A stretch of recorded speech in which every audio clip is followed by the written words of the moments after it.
ఒకసారి ఒక అందమైన అడవిలో శాంతిగా ఉదయం వెలుతురు పడుతోంది.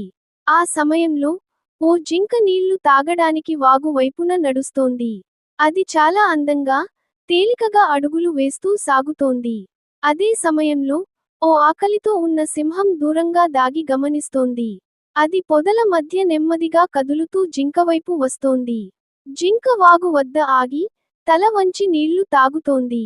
సింహం దాని చెమట వాసనను పసిగట్టి వేగం పెంచింది. పక్షులు ఒక్కసారిగా గాల్లోకి ఎగిరిపోయాయి, ఆపద సునామీ మొదలైంది. సింహం ఒక్కసారిగా దూకింది. అడవిలో గర్జన వినిపించింది. జింక ఒక్కసారిగా పరుగెత్తింది, ప్రాణాల కోసం పరుగు. సింహం వెనుక వెంటనే పరిగెత్తుతోంది, వేట మొదలైంది. జింక దారిలో చెట్లు, రాళ్లు దాటుతోంది, కాని ఇంకా భయంతో ఉంది. సింహం గాలిలో దూకుతోంది, జింక కేవలం కొన్ని అడుగుల దూరంలో.